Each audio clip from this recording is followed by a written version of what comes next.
Psychoanalysis. Freud himself had seen the role of psychoanalysis as allowing people to understand their unconscious drives. But Anna Freud believed it was possible to teach individuals how to control these inner forces. She had come to believe this through analysing children, above all the children of her close friend, Dorothy Burlingham. Dorothy Burlingham was an American millionairess who in the 1920s fled a failed marriage and brought her children to Anna Freud in Vienna. They were suffering terrible anxieties and aggression, but Anna Freud was convinced she could free them from this by changing the world around them. She thought that she could come in and into their environment, essentially, because they were children, you see. They didn't have independent lives of their own. She could go talk to the parents or the mother. She could go to the schools. She could influence their real world, the actual external world, to change their lives and to help them. And to change them as people? I think that was part of what her idea was, is that she felt that she could change them. From her analysis of the Burlingham children, Anna Freud developed a theory of how to control the inner drives. It was simple. You taught the children to conform to the rules of society. But this was more than just moral guidance. Anna Freud believed that if children like the Burlinghams strictly followed the rules of accepted social conduct, then as they grew up, the conscious part of their mind, what was called the ego, would be greatly strengthened in its struggle to control the unconscious. But if children did not conform, their ego would be weak, and they would be prey to the dangerous forces of the unconscious. In my father's case, they were concerned that he would be a homosexual. And so a lot of their efforts went into preventing or trying to stop my father from becoming a homosexual. Whether or not he would have or did, or, it's unknown to me. Why did they want to stop him? Because they felt it was abnormal. It wasn't a normal way to develop. They wanted to have him develop along lines that society recognized to be normal, because if they didn't, then you're going to be under the control of forces that you don't understand, that you're not even aware of. The analysis seemed to be a great success, and in the 30s the Burlingham children had returned to America. They settled down to happy married lives in the suburbs. What they didn't realize was that their experience was about to become a template for a giant social experiment to control the inner mental life of the American population. In 1946, President Truman signed the National Mental Health Act. It had been born directly out of the wartime discoveries by psychoanalysts that millions of Americans who had been drafted suffered hidden anxieties and fears. The aim of the act was to deal with this invisible threat to society. Shocked by the appalling percentage of the emotionally unstable revealed by the World War II draft figures, Congress in 1946 passed the National Mental Health Act, which recognized for the first time that mental illness was a national problem. Keenly aware of the tremendous problems ahead is Dr. Robert H. Felix, director of the vast new project. A primary objective of the National Mental Health Program is to increase our fund of scientific knowledge about mental health and about mental illness. We're not doing this. Why? Because there are all too few skilled mental health workers.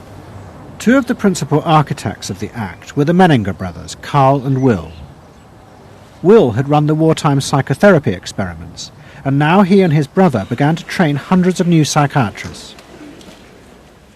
The Menningers were convinced that it would be possible to apply Anna Freud's ideas on a wide scale, and to adults as well as children. The psychiatrist's job would be to teach ordinary Americans how to control their unconscious drives. Psychoanalysis could be used to make a better society. They said psychoanalytic thinking could make for the betterment of society, because you could change the way the mind functioned. And you could take the ways in which people did hurtful things to themselves and others and alter them by enlarging their understanding. And this was the vision psychoanalysis brought. That you could really change people. That you could really change people. And you could change them almost in limitless ways. In the late 40s, a vast project began in America to apply the ideas of psychoanalysis to the masses. Psychological guidance centres were set up in hundreds of towns. They were staffed by psychiatrists who believed it was their job to control the hidden forces inside the minds of millions of ordinary Americans. Yes, I need something done. I need some help. Did you have any particular teachers that you liked, any sort? I liked all my teachers except one, I remember. Well, what was the trouble with this one? I don't know, she just scared me most of the time. And holler at me and I'd run outside and vomit. I hate my brother. Loathe him. Despise him. At the same time, thousands of counsellors were trained to apply psychoanalysis to marriage guidance. And social workers were sent out to visit people's homes and advise on the psychological structure of family life. Behind all this was the fundamental idea of Anna Freud's, that if people were encouraged to conform to the accepted patterns of family and social life, then their ego would be strengthened. They would be able to control the dangerous forces within them. When your emotions control your actions, it affects not only yourself, but the people around you. And if this sort of flare-up is repeated often, it might lead to a permanently warped personality.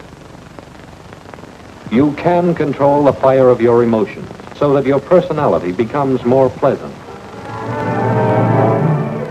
So we expect that someone who's been through that experience to be much more insightful, much more understanding, and a much better regulated person. And what happens to the dog? And regulation includes being able to let go, as it were, to enjoy a football game or a soccer game.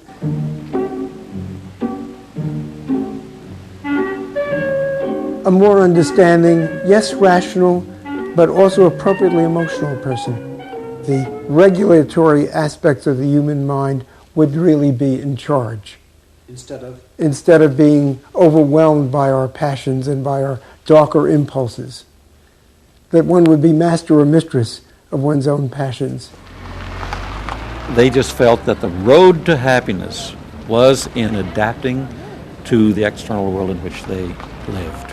That people could be uncrippled from their own neurotic conflicts and impulses, that they would not engage in self-destructive behavior, that they would in fact adapt to the reality about them. They never questioned the reality. They never questioned that it might itself be a source of evil or something to which you could not adapt without compromise or without suffering or without exploiting yourself in some way. So there was this fit with the politics of the day. And a balance of emotions is important to a well-rounded personality. But it was only the beginning of the rise to power of psychoanalysis in America. Psychoanalysts were about to move into big business and use their techniques not just to create model citizens, but model consumers.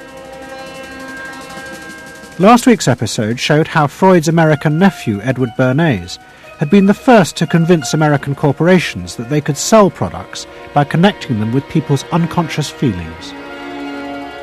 But now, a group of psychoanalysts were going to take what Bernays had begun and invent a whole range of techniques to get inside and manage the unconscious mind of the consumer.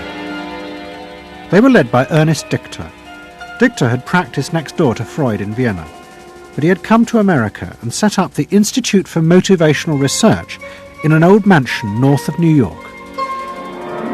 This is the Institute for Motivational Research, a place devoted to the intriguing business of finding out why people behave as they do, why they buy as they do,